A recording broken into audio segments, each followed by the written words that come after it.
Hi, I'm Derek Slack again. Welcome back to the Bounty Brothers. I'm Derek, it's my brother Robert, and as you know from episode 1, we are just talking about stories from when Robert and our older brother were bounty hunters. You were a bounty hunter for 13 long years. My other brother was a bounty hunter forever. Forever, right? Because he's old. Yeah. And I know you're watching. So what we're going to talk about today, we're going to get right into a story.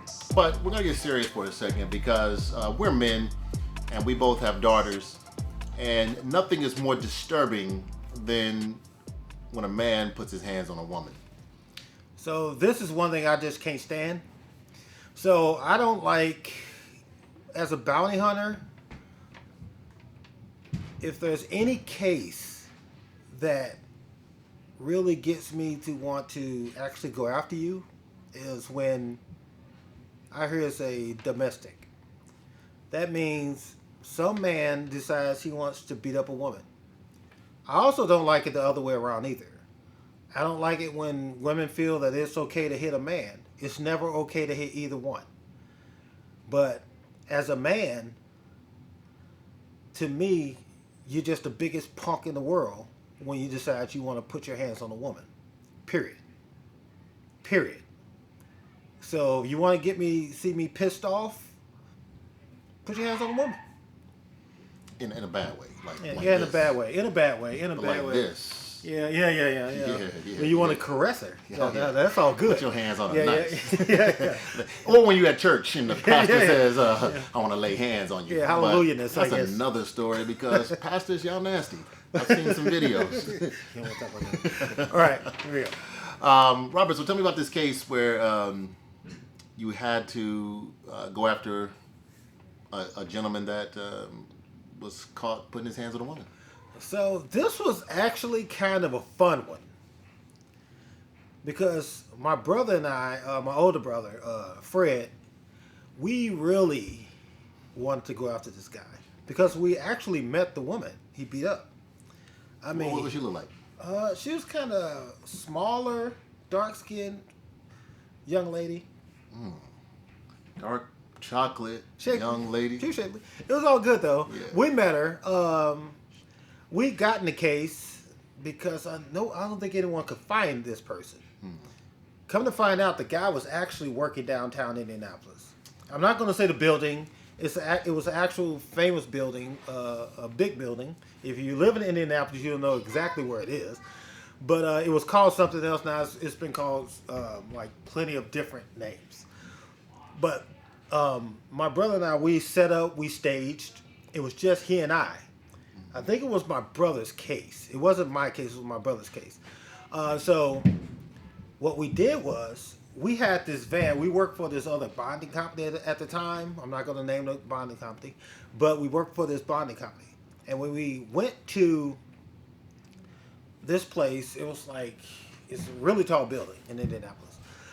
But we actually met with the manager. The guy was a cook. It was a black guy. He was a cook. And so what we did was we talked to the manager and told him, we took him the warrant. We said, we're looking for this guy. We know he's here. We need to take him out. We need to take him out of here as calmly as possible. So they let us in through the back door. So when we went through the back door, we actually walked up on him while he had a knife in his hand and he was cutting some lettuce, I believe. And my brother was on the right-hand side of him. I was on the left. And I had my hand on my weapon. And I just told the guy, I was like, well, you need to put the knife down. And he was like, well, what are you guys doing here? Because we had our badges out.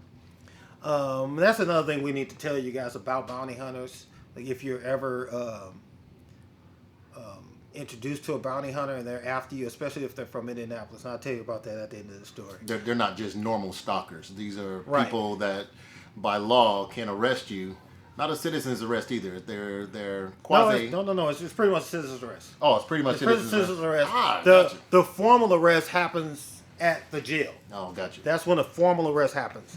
But See how we learn something new It's a every little day? bit more than a citizen's arrest. Right, okay. But we showed him our badge, and most of the time that's good enough.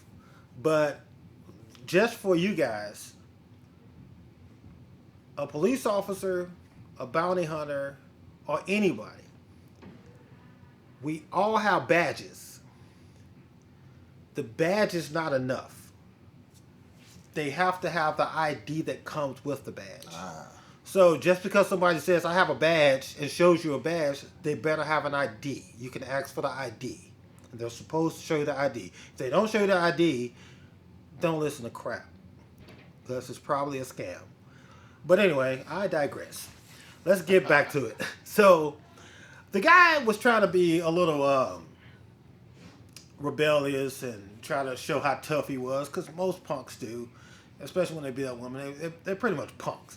So the guy started talking to us like, oh, well, you got to wait till my shift over.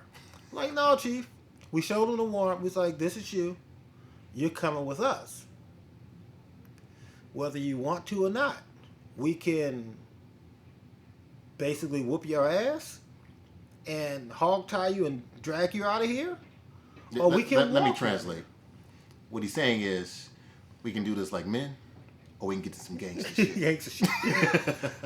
Honestly, I wanted him to resist. I'm just being honest with you. Because I hate these guys. I don't dislike them. I hate them. I don't hate many things, but I hate these guys. So I wanted him to resist. I was like, please, in my mind, resist so I can lay hands on you. And not in the biblical way. But the guy ended up, he was just like, oh, no, okay. He was like, well, you got to wait till I finish this cutting the stuff up. I was like, we like, put the knife down. He didn't want to put the knife down. So we started clutching our weapons. You don't bring a knife to a gunfight. He didn't want that smoke. So we ended up, he put the knife down. We put his hands behind his back. And we handcuffed him. And he started trying to be tough again. Well, don't walk me through everybody. Don't embarrass me. I'm like, okay. Let's walk him downstairs in front of everybody. So we were on like a third floor. And we had these escalators. So you have to, if you're on an escalator, from the third floor, you have to snake. You have to get off and get snake around. So we made sure that we walked him through and let everybody see him. His co-workers, other employees, customers, everything. And the guy was like, y'all some assholes. We was like, okay, we'll be an asshole. Right? So we walked him through. We put him in the van. Once we put him in the van, so if you know downtown, at this time, the jail was at the bottom of the city-county building. So at the bottom of the city-county building, we called them and told them we're on our way with the defendant. And so they'll be waiting on us. We get down there. Well, we didn't get down there yet. We're leaving. So this is the first time I'd ever seen my brother mad at anybody. The statute of limitations have ended. This was, yes, 1984? Yeah, a long time ago. Yeah. All right, but the first time I ever saw my brother get mad. Well, no, we didn't beat the guy up or nothing. But we were going to. Well, my brother was. So we were leaving, and the guy started talking as mad shit. He was just saying, hey, y'all some punks for coming get me. If I get out of here, I'm whooping y'all. I'm going to do whatever. And we've heard this many times. No one's ever come back at us. Because most of the time, people are more afraid of bounty hunters than police. Because of our laws are much different. But this guy, he was talking mad shit. My brother was driving the van. We had the guy in the back, and I was with him. So my brother was like, that's enough. He said, I'm not dealing with this no more. I said, that's absolutely enough. I'm not. My brother started turning the van down the alley. He turned the van down the alley. That guy started looking. You should have seen the guy's face. The guy looked at me. He was just like, what the hell is he doing? He was like, oh. Yeah. So we turned down there, and then my brother was like, Robert, take the handcuffs off of him. And he's like, what are you going to do? What do you need to take the handcuffs off me for? My brother's like, you talking all this mad shit like you the toughest dude that we've ever met. I want to prove it. He said, well, we're going to let you out in this alley. It's going to be me and you. If you whoop me, then you can go. If not, you're just going to take a good ass whooping. So the guy looked at me and he was just like, man, y'all ain't going to be whooping, y'all ain't going to double team me. I said, no, I'm going to stay in the van. You and him go out there. Now prove to us how tough you are. So we let him out the van. I took the handcuffs off of him, and the guy looked at my brother, and we played because he couldn't get out the alley.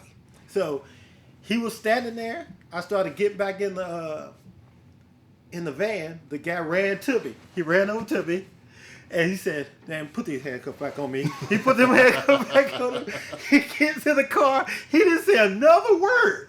So we get down to the bottom of the city county building, past the police, so they knew we weren't going to come back around, get all the way down to the bottom, and he gets out the car talking mad shit. He goes, dude, I would have whooped you. I would have done. So I'm like, dude, seriously. So we get him down there. He goes and they place him in jail, and he's still talking shit. So it was a female cop. She was just like, she knew what the situation was. She knew he was a domestic and everything. She took his big can of pepper spray and aimed it at his face. She was like, if you say another word, I'm shooting this thing right in your face. That dude just said another thing. He went in there. We actually saw him later. And the dude he just basically would go the other way. So this is just more to of the show story, you, guys. Don't put your hands. Do not assault women. Yeah. It's one of the worst things that could happen, because you might get somebody like my brother and our other brother Fred, and they were nice to him. Yeah. Because at least the ultimatum was you take a butt whooping and then you just go to jail. But guys aren't that tough. So if you are in a situation where you are in an abusive situation, I know. We're filming this at a time where sort of the world is shut down, but and that increases domestic violence because you're there with your partner and it's hard to escape when there's a lockdown order. So if you want resources, just look in the links below. Links below. We'll give you some resources to get there. That was a great bounty tale. Yeah. We got more to come later. So anything else you want to say, Robert? Yeah, but the moral of the story is, it's not like my brother and I are the toughest people in the world. But you just show how weak you are when you put your hands on women. You're the biggest punk that there could ever be. You might be 500 pounds, lift 1,000 pounds, but you're still a punk. Don't put your hands on women. And women, likewise, don't put your hands on another man. We all need to just stay together because these are trying times right now, and we just need to come together as a country, as a community, and everything. Other than that, that's it. Next time, and if you lifting 1,000 pounds, you got anyway. We're gonna get. I got a bullet for you. So other than that, thanks for viewing us. Hit that like. Hit like, subscribe. Yeah. And more to come from the Bounty Tales later. Yeah. Bounty Brothers out.